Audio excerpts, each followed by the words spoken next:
Welcome everyone to this Chiron in Taurus for all 12 signs broadcast. I'm super excited to be here and have this conversation with you. I feel like this is a conversation that is probably going to be exceptionally impactful for anyone who's worked in the world of Waysha worship, light workership, healing, teaching, guiding, leading others. Many of the people here in this community fit that description in various ways. Your mentors, coaches, guides, leads for other folks. And as a result, this particular transit is going to feel really potent and very personal to you.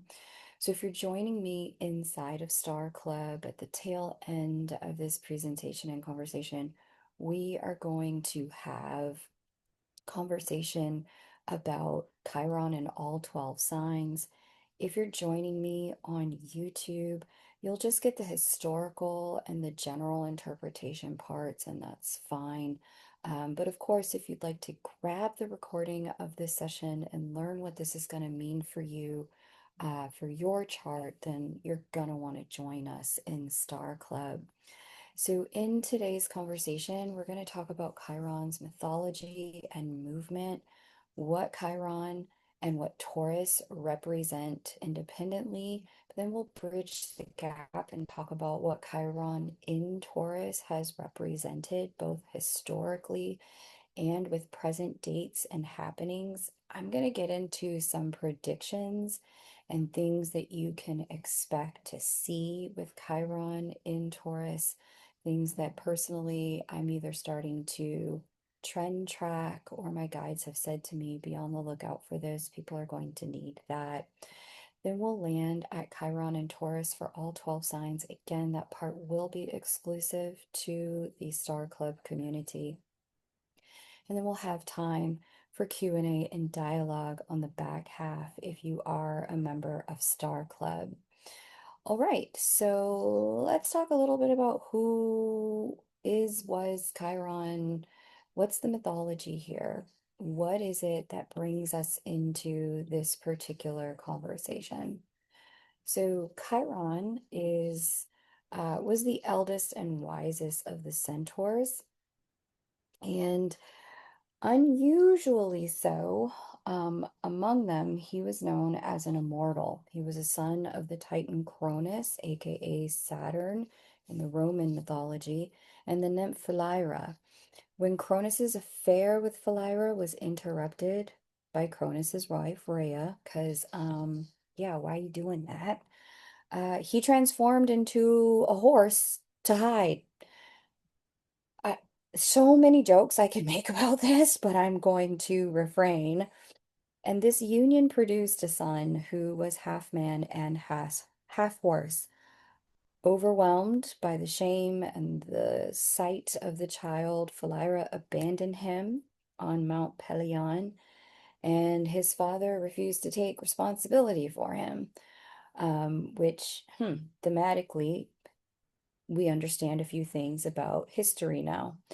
His path from there was actually very unusual, too. Most centaurs in myth were said to descend from Ixion and the cloud nymph Nephele and were raised among their own kind on the mountainside, growing up wild, known to be quick to violence. However, Chiron, left alone as an infant, was instead found and raised by the gods themselves. Apollo taught Chiron medicine, music, and prophecy, and Artemis trained him in archery and hunting. This upbringing really shaped Chiron into a very distinct identity among the centaurs. He was known for being restrained, learned, gentle, and there's a stereotype among or ascribed to centaurs that they are the very opposite, unruly, wild, quick-tempered. Artists really reflected this difference, often by giving Chiron human forelegs, clothing, and a really dignified bearing in contrast to the fully naked, fully equine bodies of centaurs in art. And so over here on the right, we have an image here. Thetis entrusts Achilles to Chiron by Pompeo Bettoni, 1761. And we'll learn a little bit more about the Achilles connection to Chiron momentarily. And there's the child Achilles, there's Thetis, and here's Chiron here, and Thetis asking the child to go along with Chiron and that would be in his highest and best good. And then just below that, we have an image titled Chiron the Centaur gives a weapons lesson to Achilles by Jean-Baptiste de Champagne. 1666 in the Louvre is where you can find this one. And here we see Chiron and young Achilles holding his shield and his sword in an arena where other people are either practicing weapons work. We see that there in the background, and young Achilles preparing to battle someone who's much bigger and much older at quite a young age. Chiron was settled in his cave on Mount Pelion and became the tutor of a number of Greek heroes. So Jason and the Argonauts fame, Peleus, Asclepius, also Aristeus, Achilles, Actaeon, and by some accounts, Heracles himself. He had a very special bond with the line of Peleus, and he restored Peleus's stolen sword and advised him on how to win Thetis as a wife, and then later raised their son Achilles, feeding him the marrow of lions and teaching him medicine alongside war. If you know how to kill, you must also know how to heal, was the thinking there. When Apollo's lover, Coronis, died, Apollo saved their unborn son, Asclepius, from her funeral pyre and gave him to Chiron to raise. This was the boy who would later become known as the founder or god of medicine. Chiron's death came almost by accident during his labor to capture the Erymanthian boar. Heracles visited the centaur Pholus. Those of you who are in Star Club recall our Pholus class and this famous visit between Heracles and Pholus. And there was an opening of a wine jar at Heracles' request. This wine that the centaurs were meant to protect, just the scent of it drove them into a frenzy, so the mythology goes.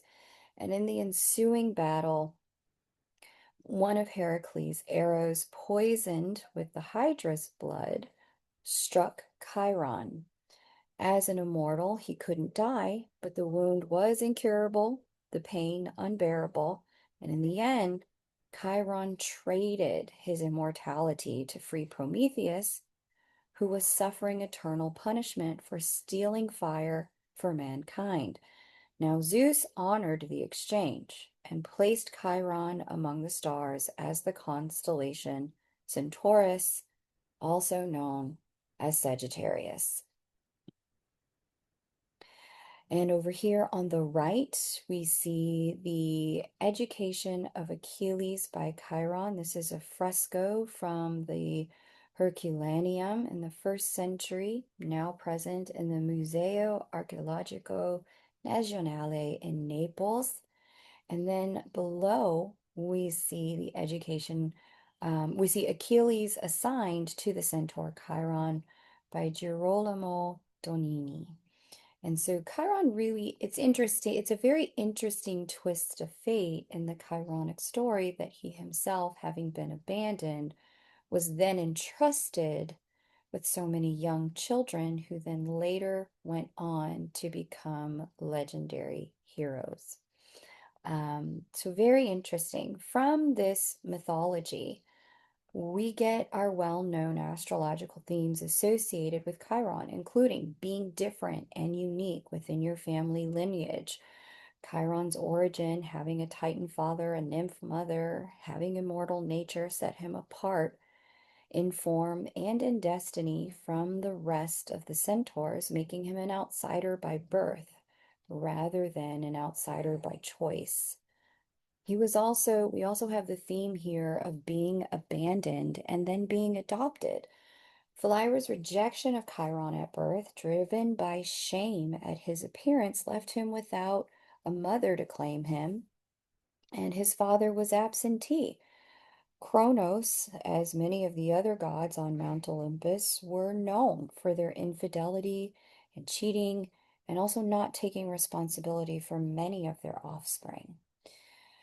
He was raised not by his birth family, but by Apollo and Artemis, and Chiron's identity and skills were shaped by those who chose him rather than those who bore him. So we get a theme here of chosen family as well. We also get the theme of education and learning. Chiron's mastery of medicine, music, prophecy, and hunting reflects a life defined by deliberate learning, acquisition of knowledge across multiple disciplines. Chiron is a multi-disciplined energetic in our natal charts. We also get the theme of teaching and way showing. As mentor to Jason, Achilles, Asclepius, and others, Chiron's role was to prepare heroes for paths he himself couldn't walk. Now, we also have this theme of unintentional wounding at the hands of others, being collateral damage. It's a very similar theme to Pholus in that way. And underneath that and linked to it, we have this theme of poison showing up as well, or toxicity. Chiron's injury came from Heracles' arrow during a conflict that wasn't even Chiron's own. This made him a bystander rather than a target. I feel like that's a really important distinction when we're talking about Chiron. When we are being a target in a situation, we're more specifically dealing with themes having to do with Pluto and Mars or Saturn. If we are a bystander in a situation, these are more Chironic or Folian themes. We also see here that Chiron was the healer who couldn't heal himself and then chose his own ending. Despite creating medicine and surgery, Chiron had no cure for his own wound, and as an immortal, he couldn't simply die of that wound either. But where the wound itself was accidental, his release from it was deliberate. Chiron chose to give up his immortality, deliberately converting suffering that he couldn't otherwise escape into a bargain that freed Prometheus, turning an unchosen faith into a chosen, purposeful, intentional act. This alchemization is something that we want to pay attention to in the arena of understanding Chiron and Chiron's wounding.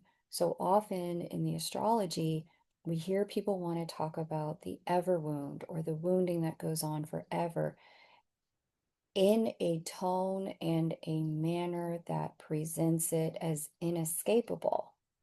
There's escape. The option has to do with alchemizing this wound into a win-win solution for yourself and others. And that requires sacrifice in order to do it. It requires choice.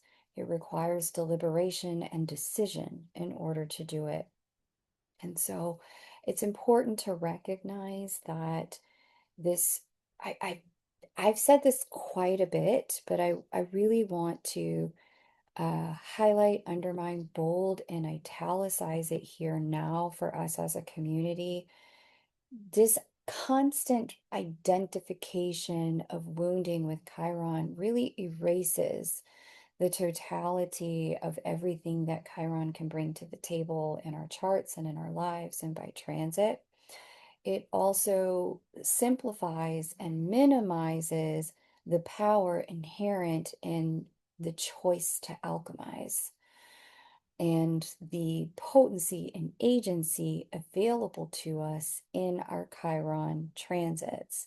So I wanted to make sure I paused to highlight that with some real intentionality because there's a lot of self-victimization in present astrological narratives concerning the mythology of Chiron. But when you understand the totality of the big picture, you're actually able to release that and have a more productive conversation concerning where your true power lies. Okay.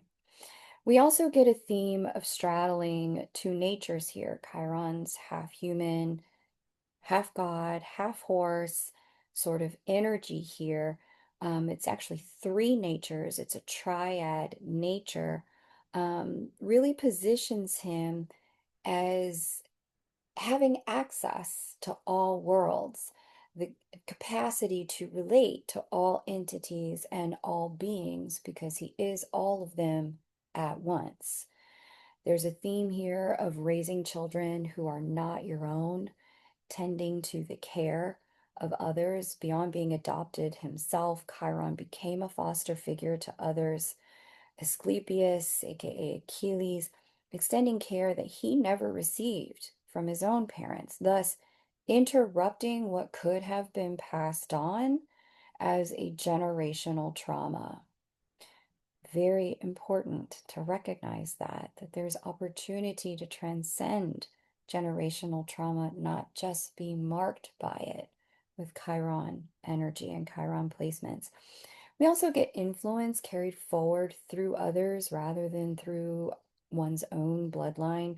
Chiron's legacy really survived not through his own kids, but through the heroes and the gods that he trained and who carried his teaching into their own myths and became known in their own right.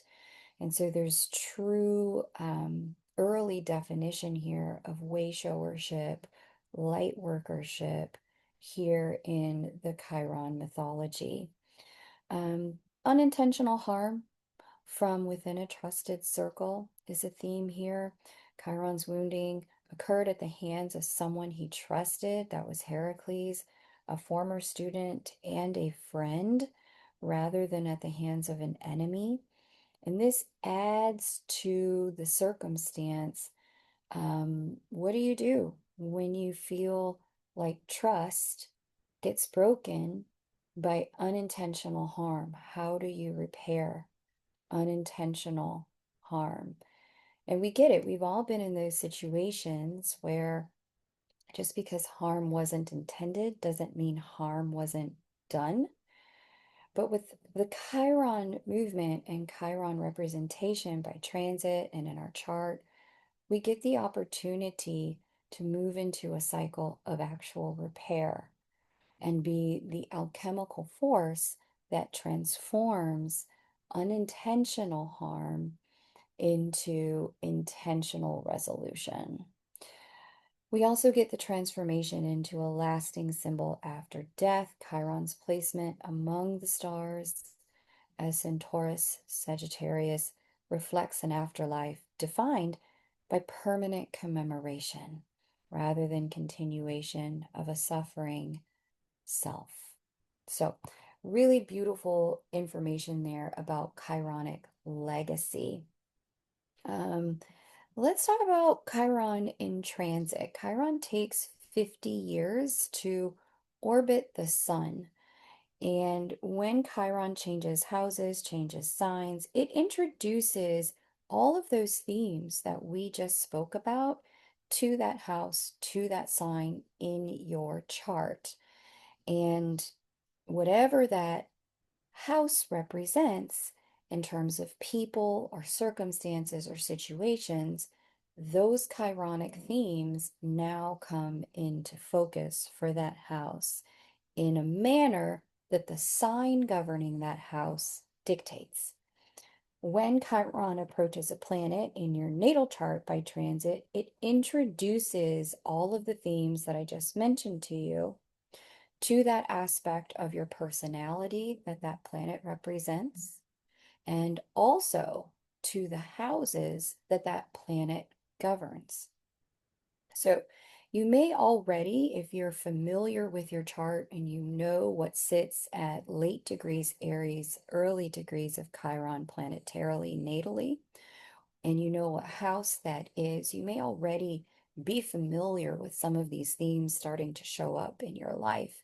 And we'll talk about this momentarily here in Star Club. And if you'd like to share over on YouTube in the comment sections, I'd love to read that and just see how this is playing out for you personally.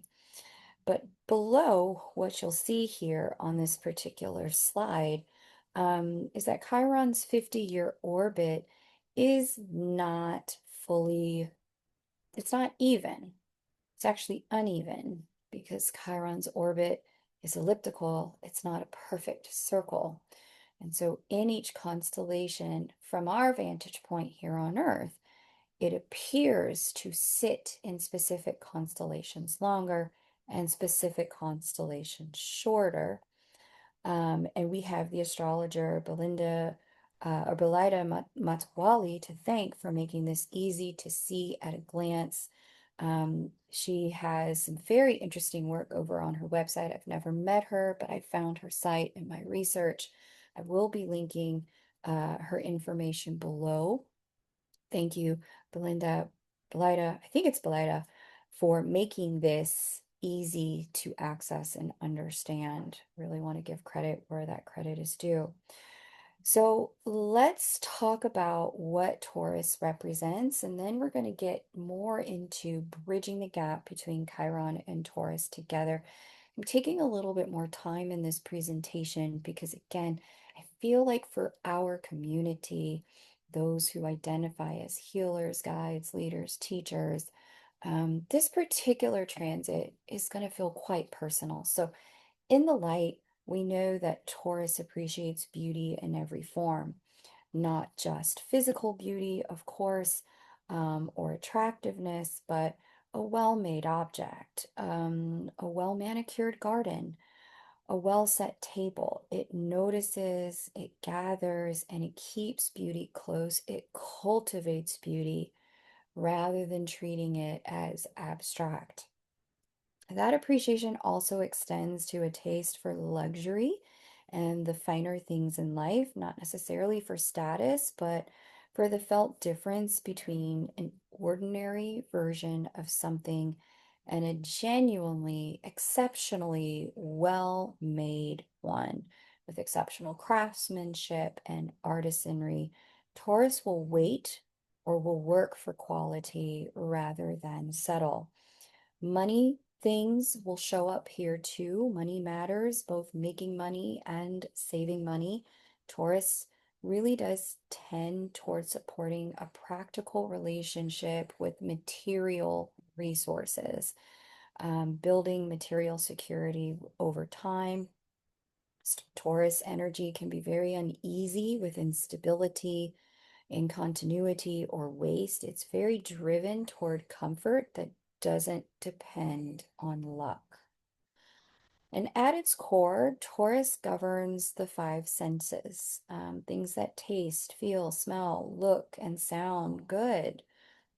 It's a deeply embodied sign, trusting the body's experience of the world as real and meaningful, as opposed to a distraction from it, which is going to be a very different experience for us collectively as we've moved away from a season of heightened sort of spiritual attainment and spiritual awareness, where the focal point has been, all about detaching a lot from material, the material world, material goods, material looks. That has been a season of spiritual, sort like a sect or a season or a group, a sort of spiritual development, this sort of turning away from consumerism, this sort of minimalism, and this sort of let's not consume so much, let's be more intentional about what we consume. We're going to start to see some of those themes really show up in a very interesting way as Taurus moves into, or sorry, Chiron moves into Taurus, representing a new relationship or different type of relationship with our experience of luxury goods, luxury items, things of comfort, etc. Um, Finally, Taurus carries a lot of strength, a lot of tenacity, and forbearance. Once committed to whether an outcome or a person or a project, it really holds steady through pressure or slow periods with an endurance that's very quiet, but a very tight grip. We see values and self-worth here. Taurus represents what a person inherently values and how they measure their own worth, independent of what they own or earn. Although, as Chiron moves into Taurus, we may see some conflation there as people sort out their true relationship to these things. We also have a connection to the land and nature, so soil, growing things, physical groundedness in the natural world, farming, agriculture, and cultivation. There's also a shadow side to every sign, so I'm not picking on Taurus here, but it's important we understand this as we are talking about the alchemizer coming into this sign. Alchemizing shadow into light is going to be thematically something we're dealing with. In shadow, Taurus does have a side that is possessive and quite attached, has a drive to claim and hold on to things that are mine, whether identifying a person or an object or a place as mine. This is very much an emotionally driven grip that is very difficult to break if it's breakable at all. We have a resistance to change in shadow with the sign of Taurus. As a fixed sign, there is a pull toward the status quo, which is very distinct from the forbearance and tenacity piece. This is just holding on to something in a way that resists disruption, even if the disruption is evolutionary. Related to that, we can see a stubbornness that can curdle into refusal, a really digging in the heels past the point of usefulness and resisting change, even when situations clearly call for it. We will see a lot of things breaking down for the purpose of breakthrough where that grip has become too tight over the Chiron and Taurus years in different sectors of life. We can see materialism as a stand-in for security and beauty as a proxy for wellness. This is really mistaking the accumulation of money or things for actual safety.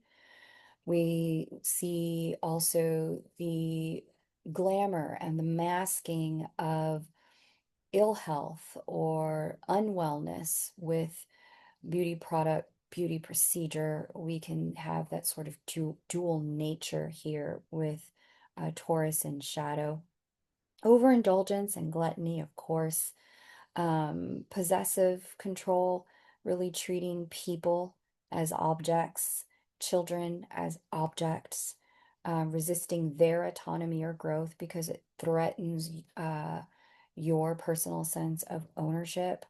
We can see complacency and inertia, real comfort turning into avoidance, staying stagnant in a situation way longer than it's useful, simply to avoid disruption.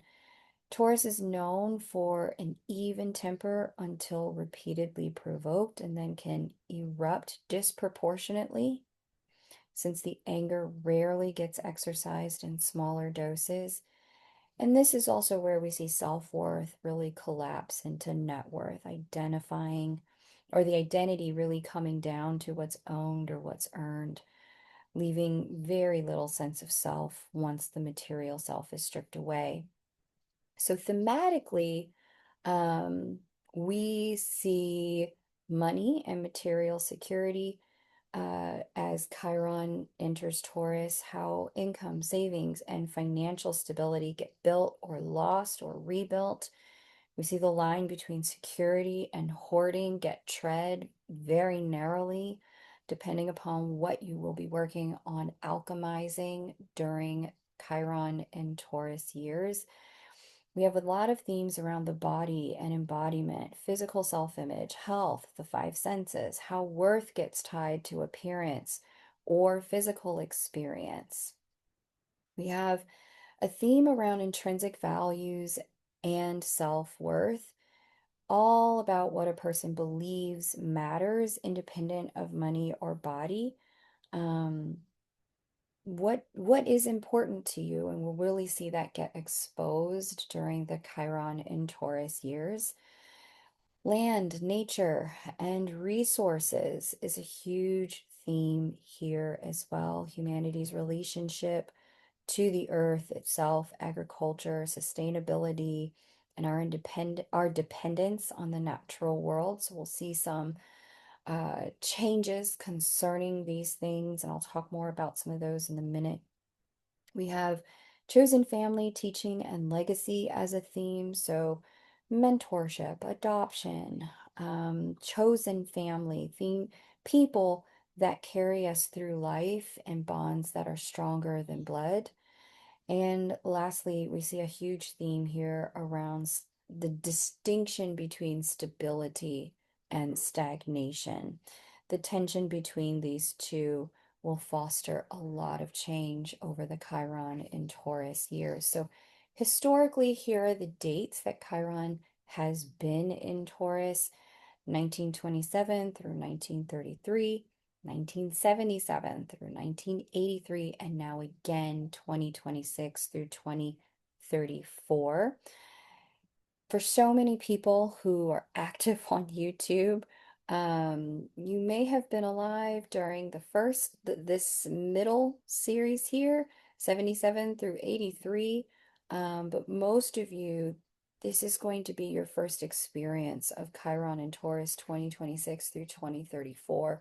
Very few people are presently active on YouTube who are 101 years old or 99 years old, who would have been alive 1927 through 1933, enough to remember that. But that is okay.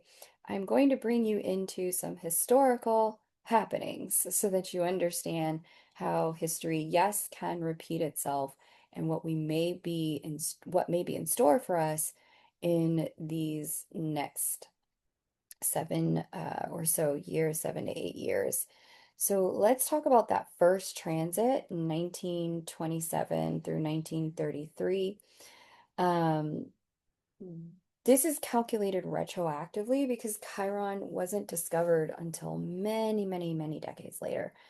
These events line up closely with some of the themes we've already talked about, but check this out. So this period of time began with a boom built on a lot of borrowed confidence and ended by proving how fragile some of that confidence was, confidence being a huge Chironic theme. The stock market crash of October 1929 was fed by a lot of speculation, buying stocks on margin, and a very fragile agricultural sector, and that triggered the Great Depression. And by 1933, roughly a third of the US workforce was unemployed, and nearly half of the nation's banks had failed. Now, that's the shadow side of Taurus playing out at a collective level. We have a lot of security that was built on sort of the material wealth of what you could show. Prior to this, we had, sort of the height of the Gilded Age. Really showcase itself, where wealth was really used to purchase worth in society. And when that vanished, not only did a sense of societal safety, but so did too a sense of societal trust and societal stability. Now, land itself turned unstable in the same years over plowed grassland planted heavily through the 1920s to meet wartime export demand. gave way to droughts starting in 1930 and the first major dust storms in 1931. This was the beginning of what was known as the Dust Bowl here in the United States. It's a literal sort of enactment of a Taurus theme of land and cultivation, and a warning for all of us about what happens when the relationship to the earth is pushed past sustainable and regenerative limits, which I feel like we're about to hit a complete turnaround concerning Chiron in Taurus now. And I'll talk to you about why when we get to the prediction section in a moment. Farmers and veterans pushed back. The Farmers Holiday Association organized armed blockades in 1932 to stop grain and milk shipments and force up prices, while the Bonus Army, thousands of World War I veterans, marched on Washington that same year demanding the financial compensation they'd been promised. Both were met with a lot of resistance from the state. Big surprise. Taurus can be stubborn when it comes to money. However, both also produced real material concessions for both groups. Some states enacted foreclosure moratoriums on farms in result. And it's no surprise as we're coming into tail end of Chiron in Taurus and now tail end of Chiron in Aries, as Chiron just started to get a taste of Taurian energy last year, the year prior, and its final degrees in Aries. We saw farmers from all over the world begin a richer and deeper process and dialogue and initiate conversation all over Europe, across the continent of Africa, in India and East Asia, South Asia. We saw farmers start to have a deeper, richer, more meaningful conversation with government about the pricing of food, agriculture, and the resources required to farm land. This conversation is about to intensify, and I do feel like globally we are going to see some significant reform. I will talk about that in a moment when we get to our predictions section, but I want to just highlight here that history has a way of repeating itself. So this was the 1927 through 33 movement of Chiron through Taurus.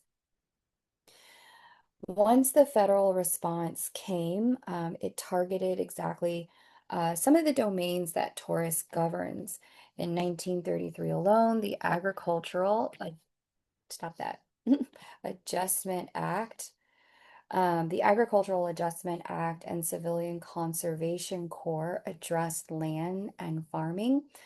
The Glass-Steagall Act created the FDIC to make personal savings secure again, and now it's kind of standard here in the United States. If you open a bank account at any bank, the bank needs to be FDIC insured.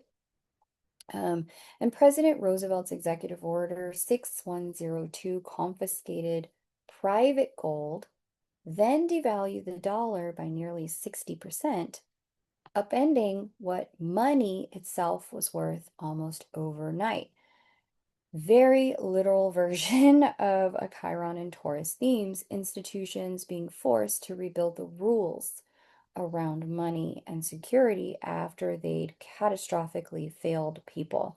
And so I feel like some of the challenges that we saw from the economic collapse of 2008 have potential to get righted here worldwide, but it's truly going to be a function of the people who've been deeply impacted this putting pressure on government to rewrite economic policy in a way that actually benefits people. No pressure, no reform. So even within this crisis, what's interesting about this is small luxuries and sensory comforts. Some of them got born, some of them persisted. Revlon, the makeup company, was founded in 1932, and grew really fast, betting correctly that people would still pay for an affordable touch of glamour, even in hard times. This was sort of the beginning of the film noir, like 1930s old Hollywood glamour sort of season in television and film. And we really see this sort of pushing of and the development and cultivation of affordable beauty products for women, sort of across the board, whereas certain beauty products were previously only thought for women who were on the stage. They became in small quantities and conservative amounts things that were marketed to women as ways to enjoy and enhance their own inherent beauty. So, never without the male gaze, I digress, but just as much, this is something women were allowed to enjoy that was exclusively for them in a very male-dominated world. So that was very interesting. Prohibition was repealed in 1933, the tail end of it, restoring legal access to the sensory and embodied pleasure of alcohol here in the United States, partly for economic reasons. Taxing alcohol was revenue the country needed.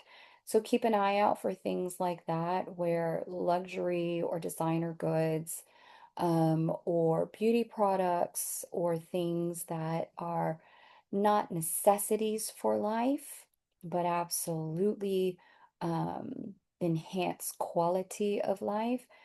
These are going to be big money makers, both for government and for the companies that sell them in the coming years. And on the theme of children and family, the last of the orphan trains ran in 1929, ending 8 decades, 80 years of just shipping unaccompanied children to strangers' farms with very little oversight. As the country moved toward professionalized, I'm going to use some air quotes with that, child welfare and a preference for keeping struggling families intact, an early version of better standards for adoption and foster care after exposing some problematic practices.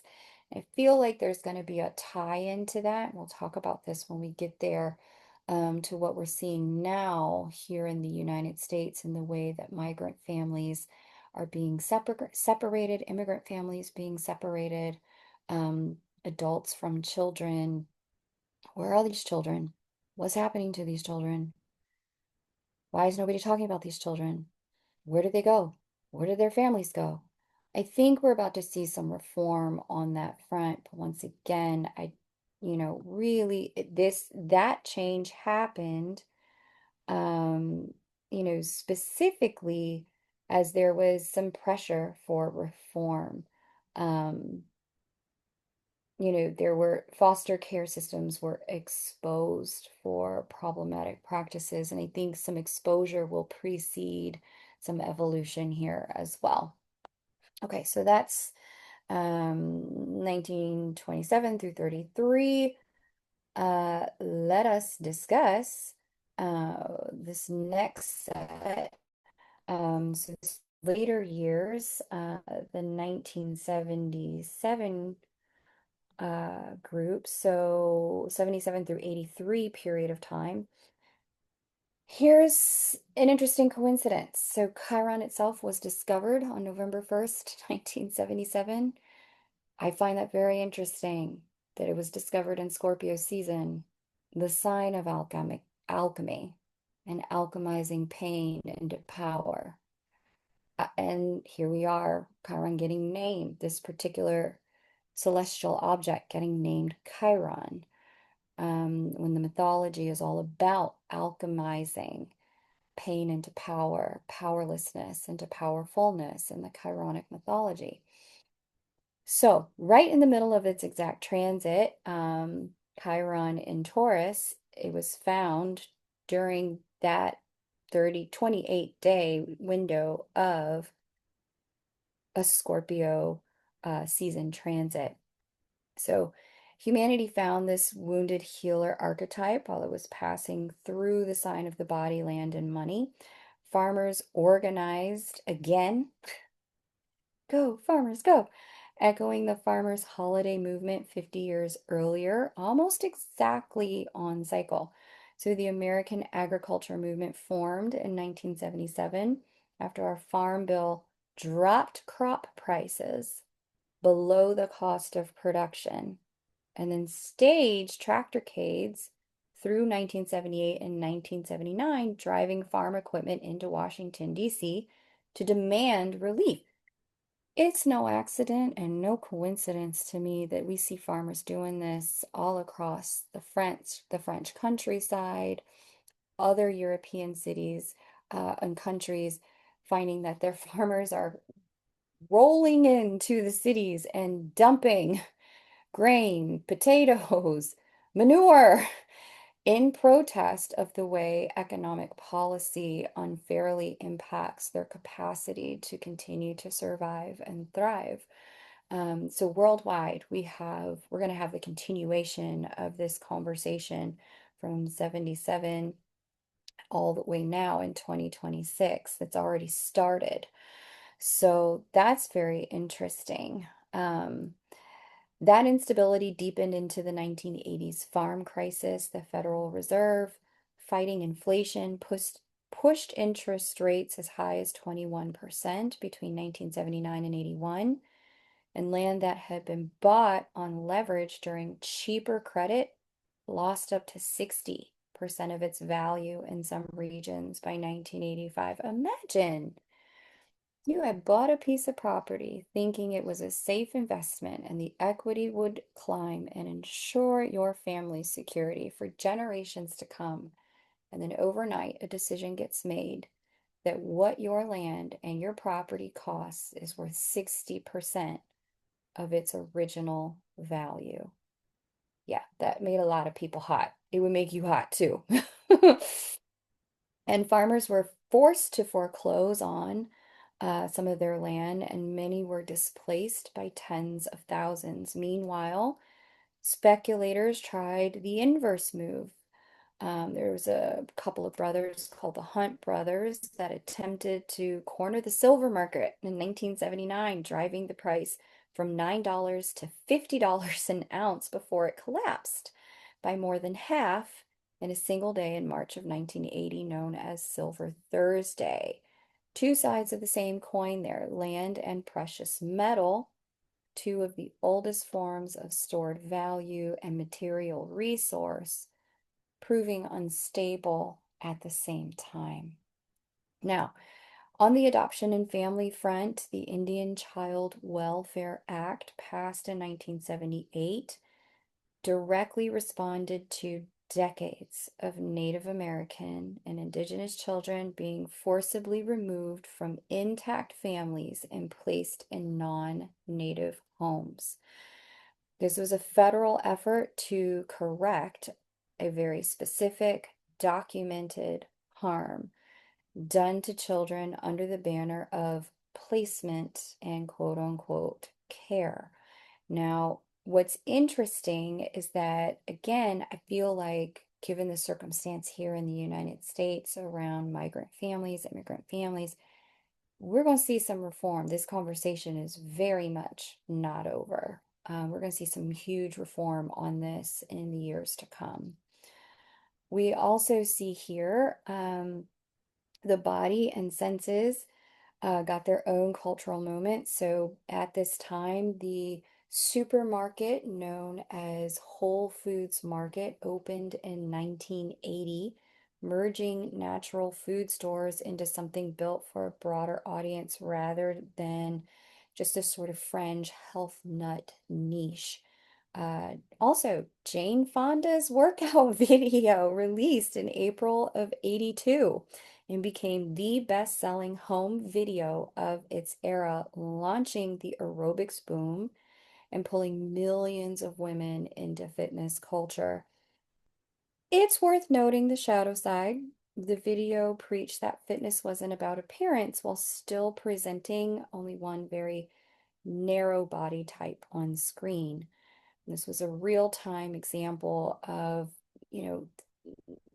threading that line between self-worth and body image getting tangled together. And I think we're about to see more of that Okay.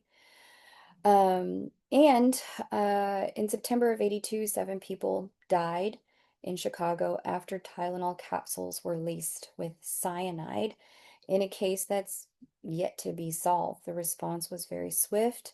Johnson and Johnson recalled 31 million bottles and introduced tamper-evident packaging. And the Federal Anti-Tampering Act became law in 1983 here in the United States. Find that very interesting. A trusted medicine known to heal had been unknown to the Tylenol people themselves, causing catastrophic harm. And a fix got created that made medicine measurably safer for people after that. So very, very interesting.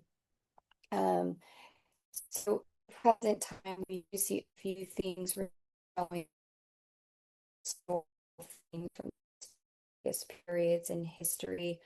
Chiron has moved into Taurus and will continue to be here for a little while.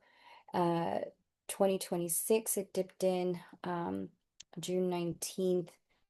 And it will retrograde back into Aries September 17th before returning for its full 7-year transit in April 2027. But we can already start to see some of these themes beginning to show up in present time. So gold had a record surge in 2025. It rose 66%, hitting a record of 5,600 US dollars per ounce in January 2026 as investors really were looking for some economic security and certainty. This maps on to what we've been talking about as materialism and goods as a stand-in for security. There's an organization that's now part of the US government called Make America Healthy Again, MAHA. It There's a dye on food bans that it enacted. Some of these dyes have already been outlawed in countries across the world. So this isn't necessarily new, but America's catching up. These were artificial food dyes were banned, and the FDA, the Food and Drug Administration here in the United States, is now pursuing a national phase out. Many of you saw and heard as the World Cup got held here in the United States or North America, as players who are from other countries needed to be here in the United States, specifically certain question marks about American food. Some of the tourists enjoyed American food, but the players and the athletes themselves raised some questions about the food quality, and this is definitely part of a deeper conversation around well-being and health while Chiron transits Taurus. Um, and let's see, farm bankruptcies and tariffs are big topic of conversation. So farm bankruptcies jumped 46% in 2025, meaning half of the farms here in the United States had to declare bankruptcy last year. New tariffs left soybean farmers losing an estimated $75 per acre. That that's part of what we had talked about with land and agricultural strain and new legislation going to be required to support a food system that's more sustainable. There's been this introduction of GLP-1 drugs and a conversation around something called Ozempic face now. 31 million Americans now use GLP-1s as a weight loss drug, and rapid loss is producing a very gaunt look and driving first-time visits to cosmetic clinics for people who want to correct some of this. And this maps on to our conversation about self-worth being and wellness being entangled with self-image and body image. We'll have after a few high-profile tragedies, states like Arizona started passing some sweeping child welfare reforms in 2026 alongside a November 2025 federal push to modernize the system. Um, this is history repeating itself, and specifically what happened with Indigenous children back in the 70s, 80s, echoing the ICWA. And we're presently here in the United States experiencing a housing lockout for younger adults. First time buyer age hit 35 years of age instead of what it was for previous generations, closer to 25 and 27. 65% of households can't afford a median home in 2026. This maps to land insecurity becoming structurally out of reach for an entire generation. So, very interesting stuff that we're seeing here already start to show up. I want to go ahead and give you guys some predictions on careers that are going to thrive while we have this full particular transit, and just what you might expect in general. I made some notes about careers that I could see really taking the next step when it comes to expansiveness in these industries. So anything focused on boosting self-love, self-honoring, self-compassion, and self-esteem, from therapy to hypnosis to exercise, health-related professions, if they're marketed with the spin of self-love, self-honoring, self-compassion, and self-esteem, they will succeed during the Chiron and Taurus years. Be very mindful, though, of anything marketed in that way that isn't actually boosting your self-esteem or helping you with self-love, but is instead something cosmetic or material veneer over something that is clearly needs to be rebuilt from the inside out. Anything focused on sensuality and the five senses, pleasure and tantra, and helping people reconnect with their senses and sensory related experiences, products and services. All of these are going to thrive during this season of Chiron in Taurus. Everything is open here, runs the gamut, from anything that helps you hear better to anything that helps you physically feel better in your day-to-day life.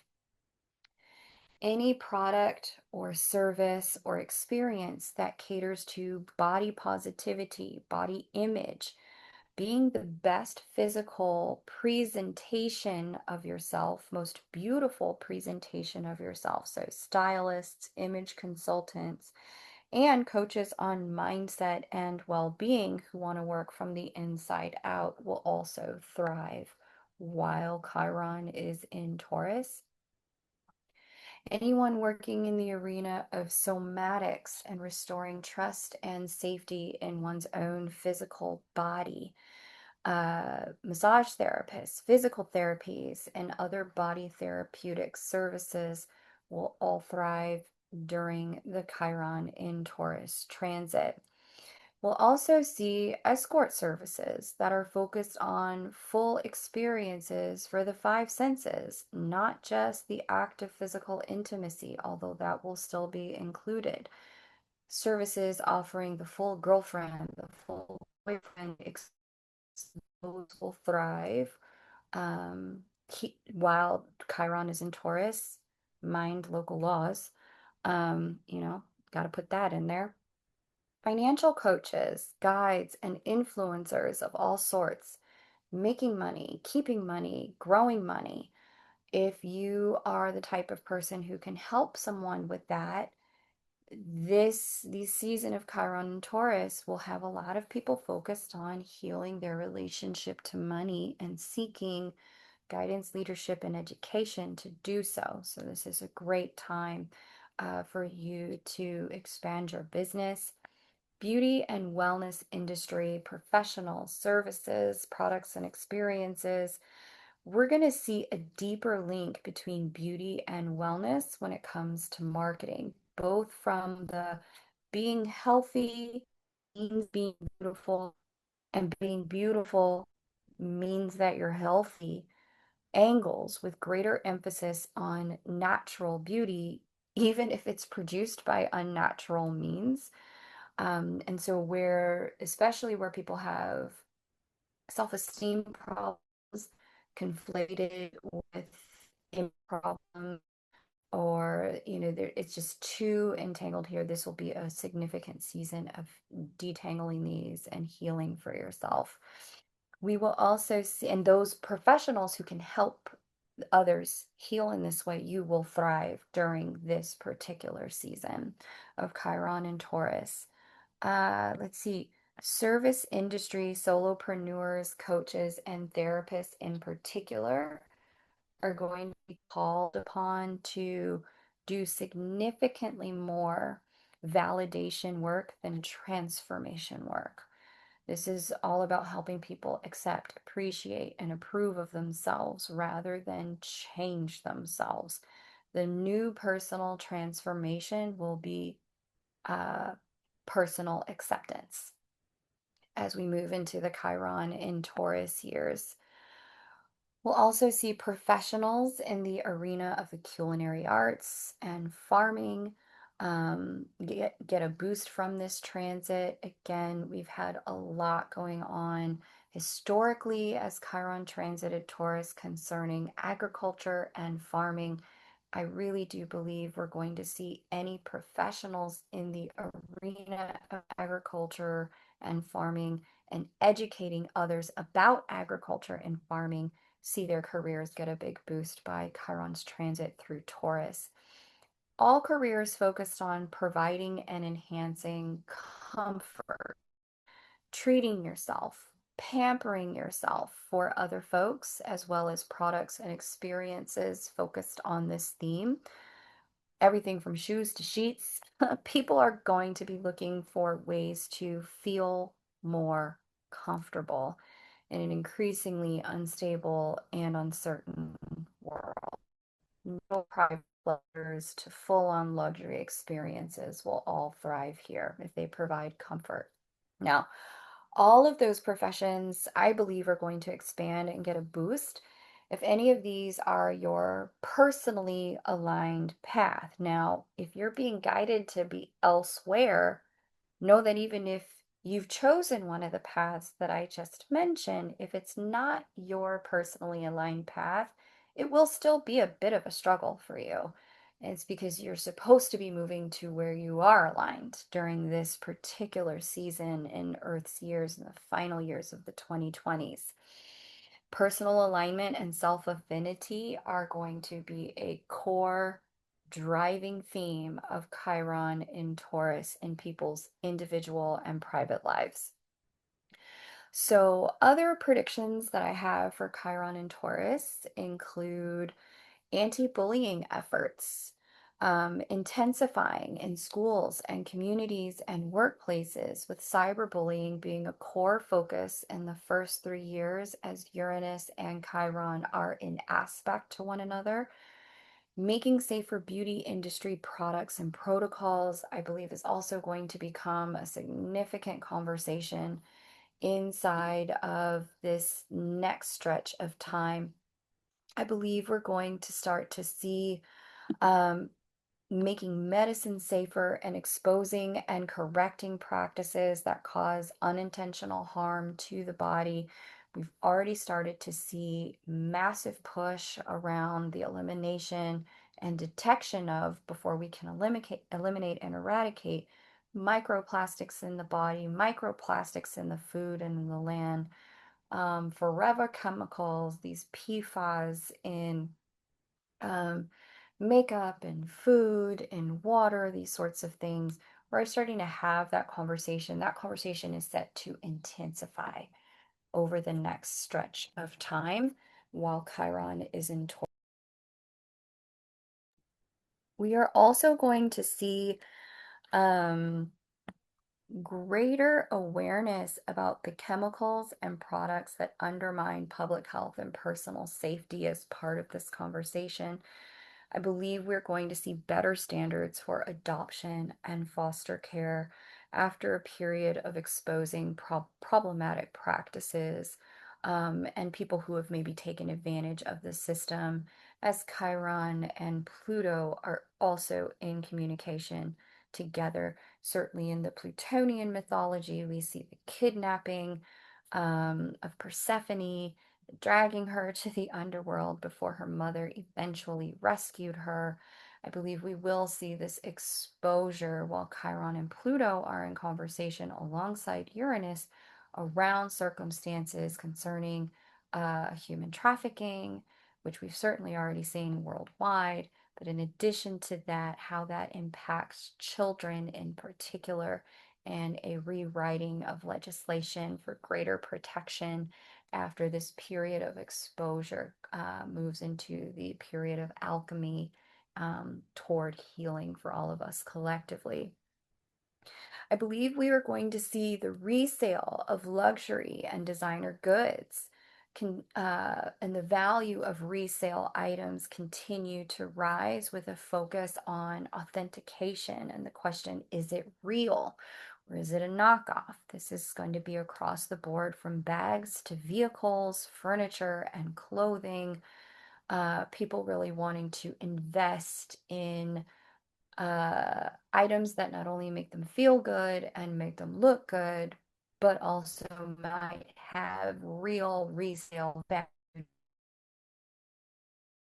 themselves. I believe we're going to see standards for farming and agriculture with dedicated and focused awareness uh, on sustainability and regenerative agriculture as those new standards for farming and agriculture roll out worldwide. The conversation has certainly been among many circles, can the earth handle sustainably 8 billion human beings? What we're going to see is a new conversation start to take place around food security, around what does it look like for the earth to handle 8 billion human beings? What do we need to change about current farming and agricultural standards and current distribution of food standards in order for that to happen? We'll start to have more of those conversations as Chiron continues through Taurus. Also, in these first few years, because Chiron will be speaking to Uranus, I do believe we're going to see significantly more bioengineering of crops and of food.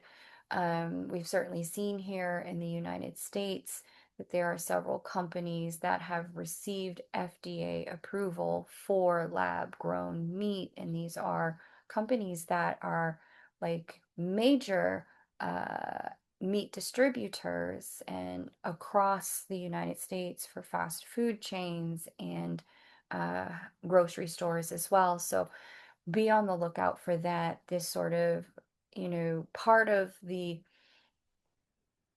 potpourri of solutions that humanity will try is okay, so we can't sustainably raise as much chicken and as much beef and as much fish as humanity, 8 billion people would like to eat. So can we grow it in a lab? Can we make it another way? I, love it or hate the solution, be intrigued by it or repulsed by it.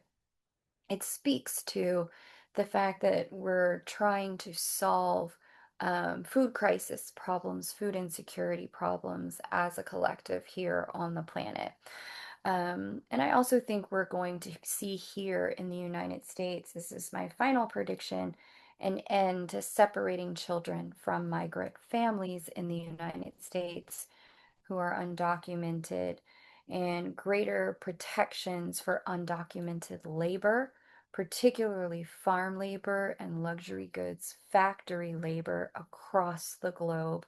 I feel like that's something we're going to start to see become a global conversation as one of the many offshoots of this exposure concerning the files and trafficking and what happens for people collectively. How do they end up in that situation? And then how do we, as a collective, now that we are and understand and are aware of it, how do we recover as a collective and a society at all the different levels, governmentally, legislatively, etc., etc., etc. So those are my predictions for Chiron and Taurus. If you have some of your own and you're watching here on YouTube, please drop them below.